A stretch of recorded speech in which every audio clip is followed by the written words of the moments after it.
And I can't hide these growing pains are keeping me up at night. The views and opinions expressed by guests on this podcast do not represent or reflect the official policy or position of the Take a Paycheck Foundation and podcast.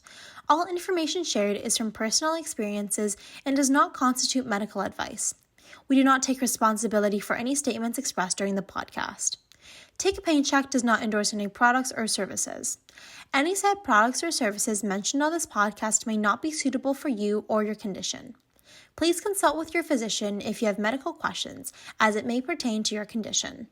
Hi everyone, welcome back to Take a Paycheck's channel. Today we have a holiday episode planned for you. My name is Natasha. I am the founder and executive director of Take a Paycheck, and today I have with me Isabel. Hi, I'm Isabel. I'm really excited to be here for the holiday episode. I was here last week, so if you didn't see that one, go and check it out. I am diagnosed with juvenile idiopathic rheumatoid arthritis, or JIA, as well as antiphospholipid antibody syndrome, and I'm working on lupus diagnosis currently. And that's a bit about me.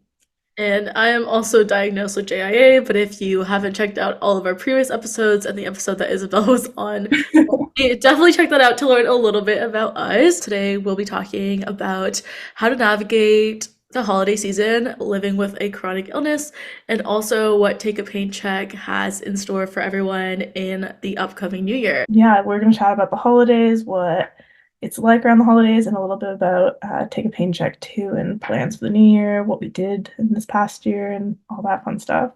So how has your break been going? Like after having, I know you didn't have exams, but you had papers due and all of that. So how did that turn out to be, and kind of the transition from doing all this schoolwork to now? So yeah, I am in my master's program. So we don't really have a lot of exams, but it's a lot of writing, a lot of essays, things like that. So I really used voice to text, definitely saved me. The transition, I kind of gave myself a couple days of rest. I really went from writing essays into family activities kind of the day after, which kind of burnt me out a little bit. But after that, I made sure to give myself like a day or two of rest before continuing with like family activities or doing like a little bit of traveling to see family as well. So I definitely could have planned it a little bit better and given myself some more time, but it is the holidays, so it can be really hard. I know, and then also like because we were in exams and stuff, it's sort of like we didn't really have much time to plan. Like I feel like your family plans or your siblings plan, like everyone else plans, and you kind of go ahead with whatever's happening, or you have like a little bit of a say. But because you're so caught up with doing schoolwork, and then just like the transition to the day after is holiday time and break time, you don't have much time to be like, hey, can we do this instead? Or can we do that? And sort of just like also catching up with people who you haven't talked to or been with or been around for a while. So I feel like this is super fun to be around family during this time. But yeah, I think for me, because I had exams, my exams were sort of spaced out. So I had 3 exams, but right after that, I came home and then I had sort of like 2 days to do errands and stuff, and then I went to my friend's house, and then we had like a sleepover, so like that was really fun, just like doing things and not worrying about school, although I'm still worrying about my marks because they haven't released it yet. I'm like, when are they gonna release it? And then I just like came to another house that my family recently got, and so we've sort of been like doing other things and waiting for other friends to see, and then for the next 4 days, so it's just been a lot of planning, but also like relaxing, which is nice because I don't want to think about school for a bit. Yeah, exactly. It can just be so like intense, the transition too between the two things, and like sudden, and really, really hard to plan. But yeah, I'm glad you got like a bit of a break into, or like saw some friends and did like a sleepover with them, you mentioned. That sounds like it was a nice time. Usually like, during the holidays, I tend to travel, but this year it's not like traveling and taking a flight or doing other things like going on vacation and then planning for that. So in the past, like have you traveled during the holiday season? I actually can't. I feel like I did, or just after the holiday season, quite a few years ago. It was like January or something. I can't honestly remember. But I did travel a bit this year. My partner's family lives like 8-ish hour drive away. So, so your expression. But yeah, so we drove to see them pretty shortly after exams and everything wrapped up, or exams, essays, you know. Um, But yeah, that was definitely a bit like brutal, I guess, on like your body, and like doing that drive can take a lot out of you. So that's kind of the closest I got to traveling this year. But we did stay for a good chunk of time, so I could kind of adjust before having to travel again. I think we like left on like the, I want to say 18th and got back the 26th. So yeah. Wow. Yeah, I don't know how you drive for that long. Or do you take turns driving? How does it work? Yes, we do take turns. Absolutely. Definitely key. Yeah, I think he ended up driving like the first chunk. I drove like the middle chunk. He drove the end chunk.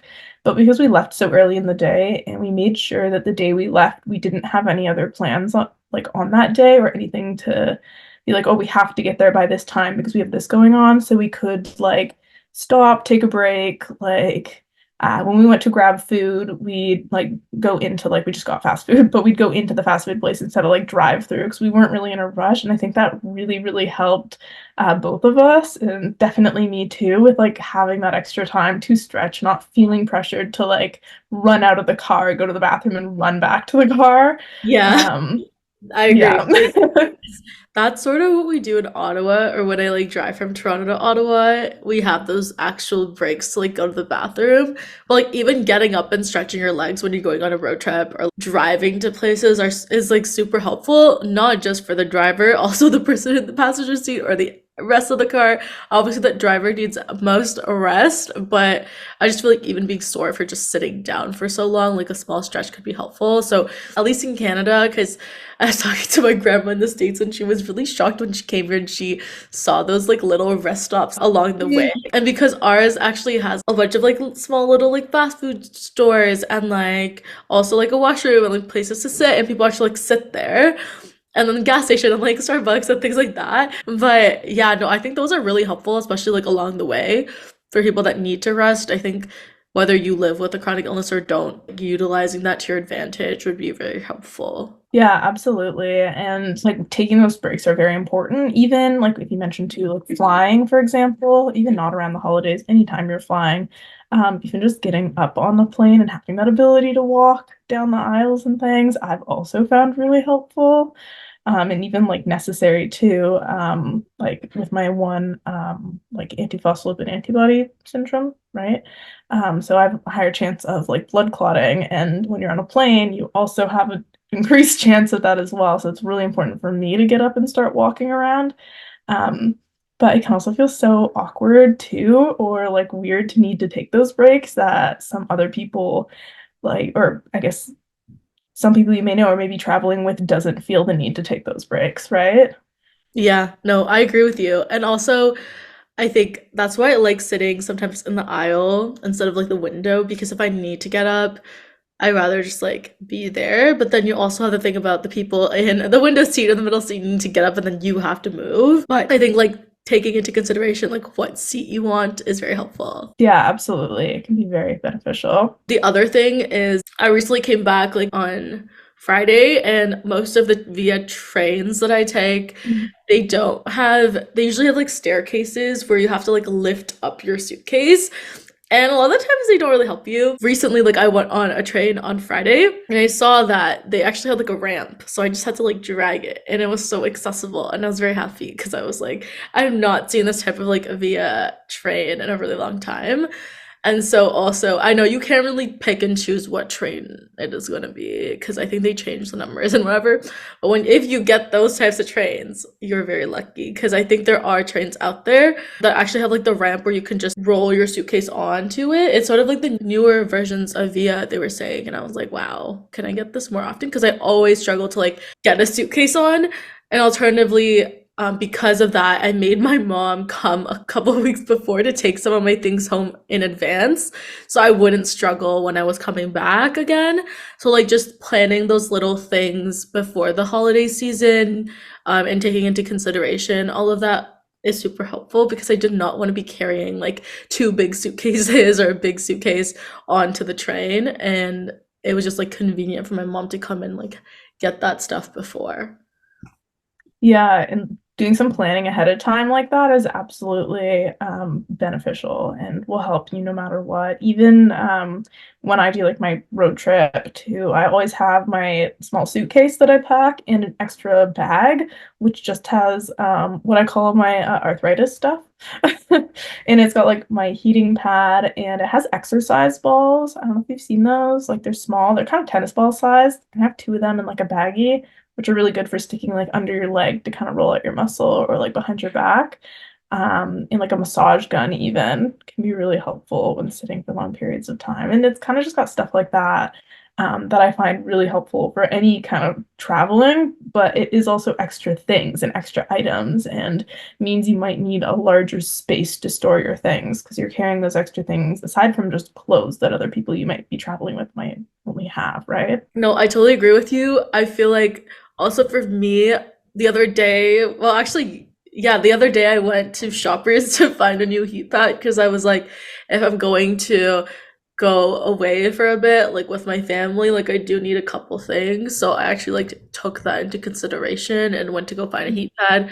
And I didn't like the one that I found, so I decided to eventually order it on Amazon. But just like taking those proactive measures to get what you need during this time, I think is so important. And then knowing that you can also use those things later on. Like you could still use your exercise ball after the new year, after the holiday season, but like making sure you are organized enough to like have all these things. I think that's super important.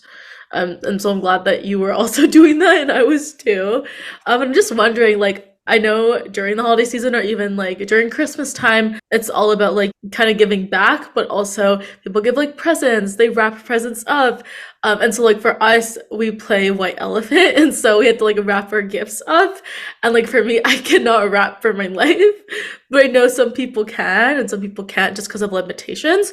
So I'm wondering if like there are like alternative ideas on like what people can do to like participate in games or activities during the holiday season that are not as accessible, like even like skiing or snowboarding and like not being able to do that. So I guess I'll my question, I'll go first though because I have some ideas, but I also want to Okay, I hear. was gonna say I got some too. Okay, cool. I mean, my mom like helped me out to like wrap the gifts, but I also there are other like alternatives. You can put in a bag and get like tissue paper or like other things. I think it's not the end of the world, and also like communicating that before with your friends or whoever you're participating with. Like maybe everyone could do that. It doesn't have to be like you're the odd one out. Just like doing it a different way, like putting it in a bag. Maybe everyone can do that. Yeah, so that's like my first thing about wrapping gifts. Like I think for me, I've never even been good at wrapping gifts, and on top of that, like it's just cutting things, like taping things, like it's a lot for like someone's hand if they are in a flare up. So like finding someone else to help you in the house or finding another alternative way to like participate in some of those activities. What do you think? Yeah, I definitely know there's a lot of games that I'd played this like holiday season at different family members' houses. And I think that those just kind of picking and choosing, especially if you know there's gonna be a couple games, saying, oh, I'm just gonna sit this one out and like snack on my like whatever, or just come over here and sip on my drink, or even like finding it might sound a little silly, but finding like an older family member too, like your grandmother or like great grandmother, or somebody who probably isn't going to participate in the game, or like small little game, and just kind of hanging out with them because you'll get some bonding time with your grandparent or with whatever family member that is. And I feel like there's a lot less pressure on you to go participate in the game if you're doing that, if that makes sense. Yeah. And then there's also, in terms of wrapping gifts, there's a really interesting, like, trying to think of the name, but like a reusable like gift bag, and it's got like a cinch at the top of it. Usually, I think you can buy them on like Amazon and stuff too, and then you can like reuse them or tell the person like, oh, these are like eco-friendly gift bags. You can also get ones that are made out of recycled materials. So when you're giving somebody a gift, you can say, oh, this gift bag is actually reusable, so you can like keep it and use it for other gifts. And those kind of gift bags, usually you just kind of slide whatever your gift may be in it and then just cinch the top two strings and maybe put it in a little bow or something. Yeah. No, those are really good ideas. And I think that having like other reasons, because what you kind of mentioned was like, these are kind of the things that we can't do, but how can we kind of twist it to make it seem that, you're also doing something else or you don't feel left out, and like finding an alternative solution. So like those are way better ideas than mine. But no, No, yours are great. They're such like, yeah, great solutions. Especially I think like even here because we're at a more like snowy area and we're probably gonna want to do like skiing and snowboarding and other things. Like I don't think I can do skiing or skating or snowboarding because of my feet. But alternatively, we talked about like sledding or like tubing, where I just need to like put my butt on the tube with my friends and just go down. So I don't need to actually like put that much effort on my feet or anything. So that's like another like winter activity that like I came up with is different. But obviously, like if you're in a wheelchair or something else, like you could do other activities or come up with things where everyone can kind of be part of what you're doing, so you don't need to feel left out. But yeah, that's one of the things where a lot of my friends wanted to do that, and so I had to even either say like, "Oh, I'm not gonna be able to do that," and then some other people didn't want to either in general. So all of us are going to go tubing, and the other people are going to go like skating or skiing. So just finding other people in a group that you may have, or just in general discussing other possibilities of winter sports or activities you can do, I think is so important. Yeah, exactly. And like planning too, it can come down to that even. Like you mentioned that half of your friends are gonna go do like tubing or sledding or whatever, and the other half are gonna be skiing, snowboarding, those kind of things. And if you have two kind of activities going on simultaneously, then you can still be included in one or find people that can do those similar those activities that you're able to do and that you're more excited for and know you're gonna have a better time doing. And additionally to that, you can also kind of plan out your breaks even if you kind of think, oh, this is a really busy day, I'm going to need a break at some point, and you know that one activity might be a little bit out of your limits or out of your comfort zone or is going to take up a lot of your time and energy. You can even just say like, I think I'm going to sit this one out. I think I'm going to take a nap. And I think especially as like those of us who are students in the holidays, it's a little bit expected that you're going to be sleeping a lot. So I know that I did that earlier this holiday season where we had kind of a morning activity, an afternoon activity, and an evening activity. And I looked at the day after the morning activity and was like, well, if I do this afternoon one, there's no way I'm going to be around for the evening one. So I chose to kind of just sit out the afternoon one and then go to the evening one, and that worked better for me and it worked fine for everyone else. But there is definitely always like a fear of missing out too in those situations. But it sometimes it's just one of those things that you do need to kind of just assess and evaluate and think about like that. You mentioned sleep, like, which is so interesting because I don't think I've like slept in a very long time. Like every single day I have my alarm for like 8 a.m. or 9 a.m. Even on the weekends, it's like 8 a.m. because I just have like so many things to do. And for the past couple of days, I didn't put any alarm. So I've been waking up at like 10. So I know that, my body doesn't have to like kind of force itself to get up at a certain time and it just like naturally gets up, and it's been great because I only have 2 weeks to do that and then school starts. But yeah, no, even like getting 2 extra hours of sleep every day, or honestly because you stay up maybe even more with your family during this time, like being able to sleep more or take those like naps as needed is super important. So I'd suggest like if you need them, take them, or just like let everyone know. I think also sometimes when you want to nap, maybe other people want to nap too, but they just like don't want to talk about it. So I think just like initiating the nap is a good idea. Exactly. Or even finding like somebody to initiate to initiate your nap for you.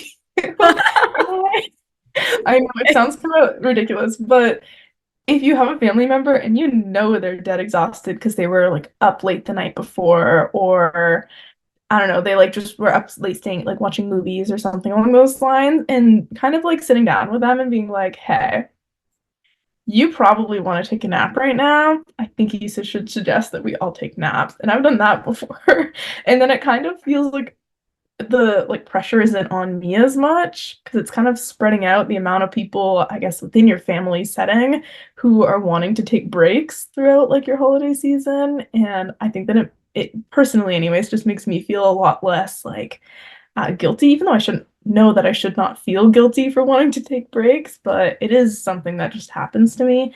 But having somebody else you know is going to want to take that rest or take that nap and having them suggest it and then being like, yeah, I could go for a nap right now. I feel like it takes a lot of pressure off of me personally. Yeah, for sure. Like I totally agree with that. So I'm just wondering, how have your friends or family members supported you during the holiday season? I know like we're not entirely done, but like what have they done so far to kind of support you? Yeah, they've kind of just really been attuned to like what I'm feeling and how I'm doing, and like how much energy I have for the day or how much an activity might affect me. And of course, not every single family and fr family member and friend of yours is going to do that or going to be able to do that or has like the ability to really read into you like that. Um, but having those like couple people be able to kind of look at you and be like, okay, I think she's feeling kind of tired, or even just having somebody in your family setting or friend group setting who you can just kind of text or something. Like even in a group setting, I know that in family things, I've texted like my mom before and just been like, hey, I'm kind of tired. Should we suggest the whole family does something like more chill or watches a movie or something so we can all just kind of relax? Um, and having somebody like that can be really beneficial. So I think that's kind of how I've dealt with it. Like I already kind of mentioned my answer, honestly. Like we were Yeah. talking about doing different activities, and like my family and friends we've decided that we're also going to do like tubing, or my parents actually bought like the little sleds for us. So we've already kind of decided or like made everyone have different options on what they want to do. At our time here, we're kind of at like a little ski resort situation. And like there are lots of other things that you could do. Like there's like a roller coaster and like outdoors and other stuff. So there will be other options for people who like don't want to do that. And there's like trails. And so I made sure to bring like better shoes and then obviously take breaks if needed, or there's shorter trails to plan for. So just different things like that. And I think also I've taken initiative to say like, oh, look at the website. Like this website has like things that we can do that may work. Yeah, do you have anything else you want to add on to like our holiday talk before we move on to some New Year's and like wrap up for 2023? I think that's mostly it. I think it's just kind of comes down to listening to your body and yourself and having people in your family or friend group who you can communicate with and can tell what's going on, who can kind of give you a bit of extra support that you might need during the holiday season. All in all, the holiday season is insanely busy for anyone, both with and without rheumatic conditions. So just being aware that you might not be able to do absolutely everything, but you can definitely find ways to make things work. And just really thinking about your condition while entering the holiday season, doing some before planning, might have to just mix it up, do some current planning, and then even reevaluating at the end of the holiday season, taking like down a couple notes, even on like your notes app in your phone could be really helpful for the next year. That's some great advice. So, before we go on to talk about what our plans are for the new year, I wanted to kind of give a brief overview of 2023 Take a Paycheck's like year in review and what we've accomplished. So, this year we actually reached 50 volunteers, and I think even like 50 plus at this point, which has been a little bit crazy to me to kind of process. And also, this year Isabel joined our team, so it's just been super great. Yay. Yay. And then we also hit 500 plus subscribers on YouTube this year as well. 2,000 blog views, 80 plus podcast episodes. I'm saying plus because when this is, it's not actually, I think it's 82, and it will be probably more when this is released. And we also had our first booth in San Diego, California for the American College of Rheumatology conference, where we met over like 500 people. And so it was really, really great. And to wrap up a couple of new other things that we kind of accomplished this year, we launched our first bear. His name is Rumi, and he's not for purchase yet, but if you come to the conference, hopefully next year we will still have some to give out.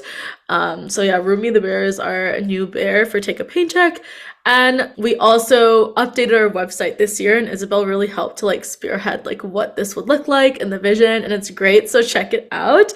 And we also have a new logo, which you can find now on our Instagram page, our X page and our website and more. So yeah, that's sort of the wrap up for 2023. I think we accomplished a lot. I don't know, Isabel, if you want to add anything to that. Yeah, we did so much in 2023. We've accomplished so many things just in general throughout the whole lifespan of the organization even.